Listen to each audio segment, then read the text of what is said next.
بسم الله الرحمن الرحيم الحمد لله والصلاة والسلام على رسول الله صلى الله تعالى عليه وسلم. برزان وخشوستان كتاب أذكار إمام النووي يكل كتاب زوز والنيابة كان كهمو جور الذكر كان فيري إمائك وإمام ترتيبك زور جواني كردو هل لو لحظيك هل أصيهتا إيوار لعمري خوتا چن رودا و چن بسرها چن شدية بيشوا تو ذكر كان يأخواني همو ذكر كاني بو باس كردو إلا درسي بيشوا باسي ذكر استسقاء ما كرد إنه جبارانا شوان ذكر أكي فرموي دعايكي بو باس كردين دواتر فرموي كسيكي صالح أبو لنا وكوملقا استغاثة أكن بو توسل أكن بو كسا بشكم خواهي قربه هو كسا رحميان بيئك أفرمي والمستحب لنا وأمن يجه سنة وهاية أن يقرأ في صلاة الاستسقاء ما يقرأ في صلاة العيد لبيشترى باس ما كذا لنيجي ججنا سورة سبح اسم ربك الأعلى وهل أتاك حديث الغاشية وما أنا أخواني بهمان ششن لكاتي نيجي بارانا همان شت أخواني يعني نيجي بارانا أحكام كان نزيك لنيجي ججنا قم ملاحظة كذبة لنيجي ججنا بهمان ششن أويك لنيجي ججنا تو جيبجيك لنيجي بارانا شا جيبجيك أفرمي سنة دعاء كحر وكون نيجي ججن الله أكبر تكرت لدعاء وحود الله أكبر كي سنة دعاء بدعاء لركاتي دوا ما بينج الله أكبر كي هر وكون نيجي ججن إستشون عادتي أكري بهمان تشن نيجي استسخاج أكري حتى أفرمي فروع كانوا مسائل كانوا همي حتى غلطك إلا الله أكبر كانت شيء أكيد وشونك هو أوي لباس ما نقول ولا مسألة نيجي كاني ججنا كان همي ليرة دوبارة أبته إن جل دوايا دو خطبة أدري لنا دو خطبة كزور استغفار وزور دعاء أكري طبعا دعاء كان زور كوارد لبيغمبر وصلى الله عليه وآله وسلم كإنسان أويك طلب أكاد للراسية لأمرويا جياواز توزك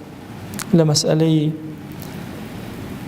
نيجي استسقاء ونيجي بارانا زور كان نيجي كينو مثلا حزنا كين رحمتي خواه بسلمنا داباري به هوكاركش أويك أو كسيك قوري مسلمانانا أبي أو أمريكا بويك نيجي بارانا بكري قوري أو شوينة كسيك محافظة هر كسيك أبي أو توبك أبي أو هر ظلمي لهر كسيك بيجرته أقل واقع نجباران سير كان نجباران لكاتي زلتي مسلمانان هر وكو بركة أيكين أقلنا وكو حقيقة شروط كانت أنا يتدي بيوسكا قوري مسلمانان أمريكا خلق سير رج بالرجل لدواي سير رجك لتشوارا ما خلق أشياء تدر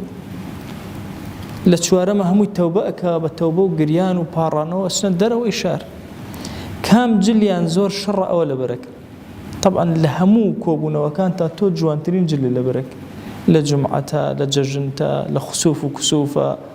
خور جيران ومان جيرانا بس لنيجي بارانيا أقري كام جلت شر أولا برك شكا الزليلي خوت بشاني خوا أدي حتى أفرمي جل هالجرانا وكا كباس أكري جل كان هالجرا وبوي شي دركوي زلتي تو دركوي ضعيفي تو دركوي زليلي تو دركوي كأو زوزو قرنقة هري شكل إما أو خال الرساوكا يعني إما براسي أمره ما وصل شيء يعني هاورك بابسين نجبارنا بكين وكو بركتي نجك أكين بلام شرطة كان خلق سير رج بالرجل نبو مرجع كان يتيانا هاتوتدي بلام الله ينهر وكو سنتك وكو آدابك لنا أمتا بمينته وهم كاتي شيهاتو بشكم خواهي قربه هو أول شو درومان لي أكاتو أمتك لزيلة الرزقارك أقولنا لو لم زماناني كأمتي زمني غثاء وكو بيشتربون بأس كردون أمة صاحب قرارات يخويني صاحب حجنية وأخواني جبارانش بشرطة كان يخوي وناكري أو أن دي ما لا يدرك كله لا يترك جله ببيع قاعدة هاتون فرمي أنا قينا كان جبارانا قد جيبك جاء فرمي له رجاء دعاء زور بك نيجك جيبك عينا وكو نيجي ججن جيبك دو خطبة لدواء وأدري زور سنة الدعاء بكري أم دعاء أنا كبيشتر باس ما كله شان دي كتير بالروايات كان هنا جابري كوري عبد الله وما نجرته وفرمي ئافرەتێک هاتە خزمەت پێغەمبەر صلی الله عليه وآله وسلم بەگریانەوە پێغەمبەر صلی الله عليه وآله وسلم دوعای بۆ کرد وتی ئەوە ماڵ و مناڵ و حەچیشتمان نەتیا چوو باران نابارێت چی بکەین فەرمووی اللهم اسقنا غيثا مغيثا مريئا مريعا نافعا غير ضار عاجلا غير آجل فأطبقت عليهم السماء أفرمي سبحان الله هر أونا پیغمبر صلى الله عليه وسلم أم كلماتان فرمو خواهجان بارانيكي برب نفعي بردوامي ببي زرري وهاك زويمان بو بركا لمرعا وزندوي كاتو أما فرمو على يكسر آسمان دموشاي خويا بيكا ودا بالله وركان هاتنو بارانا كباري عمري كل شعيب لباوكي ولا بابيري وما نجرته كبيغمبر صلى الله عليه وآله وسلم كاتي طلبي باراني أكرد هاواري أكر اللهم اسق عبادك خوايجان عبدكاني تو عبدكان خواي آويان بدا بارنا وبارنا وبهائمك أقل أوانش هرشاين نين يا إلهي بهائم كان أما أجلاني بسر زويا ينو رحمة بوانك يا رب العالمين أقل عبدكاني شاينين خو بهائم كان شاينا إن جاء فرمو وانشر رحمتك خوايجان رحمتي خد بسر زويا بلا وكروا وأحيي بلدك الميت أو شارو أو ولاته أو شوانيك مردو كباران نباري مردو خواهجان أو هرهموي زندوك روجاري كتر طبعا إما تائسش لذتي باران بارين ما نكردو ما صعب كريم مدرس باسي صالي قراني قورأك أفرمي بستوبين شو مابو وبهار بستوبين شو مابو باشا لبهار خوي بو خوي باران بردسي بيك باران إتر نباري أفرمي بو صالي آينده يك نم نكوت السرزوي يك قطر بو صالي دواتريش تأخير بو على خلق مأيوز طبعا ما صاب الكريم هندي الرداوي سير أجرته وكمنال بولو كاتا على خوم نمبيني بلام چون بسر واقعك قربالغ بو نيانهش من منال مسير كم وتيان والله أما كسيك لبرسا ناتوانا دفاع لخويك صك خواردويانا هيش توانا وين نبودا صلاتي وين يسا كان درك أو اندخلك برسيب أفرمي جاري وهبو بچان روجك جارك لتنانك دسك وبچان روجك جارك توقنم نبي هشتيق نبي واردات نبي الله اللي هرشوينك وسيرد أكرد بارچة بوشيكيش نبي نخلق ليان كردبويا وحيش نمو الله تنها سوري زيو خاكد أبيني حتى ترنا أبي الله لدواي أما أو بسبين شو ليو وباران نباري وإنجا دوات الليرة و صالكي طواو كامل باران نباري وإنجا باران هم تأخير ولا بايزي سهم صالة الله اللي بر باران باري الله كس خوي بين أجيرا يكسر سجدة نبرد همو خلق سجدة نبرد بو چونك بیر کرو او لذتی باران بارین اکا کنی بینیو استابینک چون رحمتی خواجایک تسرزوی روناق اکاتو روشن اکاتو جیان اداتو بسرزوی بو يا پیغمبر خوا صلی الله علیه و سلم لو فرمایشتا افرمی و احیی بلدک المیت خواجان شار مردوکت ولات مردوکت خواجان تو خود زندگی کرو حیات لسر زویه حیاتی زوی لسر باران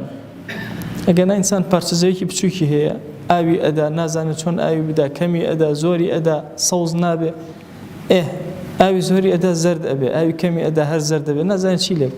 بچ حالي باقي كي بيأچه بريو همو سرزوي وجمال وكمالا همو إلى الرحمة خواه بو إنسان لكاتي باران نبارينا أم فرموداني پیغمبر صلى الله عليه وسلم ببركتي أو چونك أم كلماتنا لأسمان بسراون هي زمانكي زور باكن أم كلماتنا لبركة بيان ضيته لعل خوي يقول لو كاتك باران تأخير به أجرتي أمتك لزلة ولزحمتها بخوي يقول باران ورحمتي خوي ما بوب بارن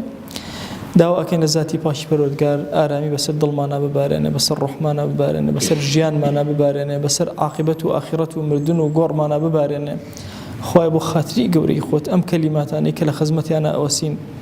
أم تشيريناني پیغمبر صلى الله عليه وسلم خواه بكرت رأيك روشن بو جيان من بكرت رأيك روشن بو ناو قوركان من إلهي بكرت رأيك روشن بو ساحي محشر وقيامت من يا إلهي بم كلماتنا قرب من لبيغمبر وصلى الله عليه وسلم زيادك ما كره خوشويستي أو ما كره حبيبي أو لقل أو حشر من كلا جرسيبري الله أو كومان كروا إلهي داوالي أكين ببهشتا بلقاء أو لبهشتا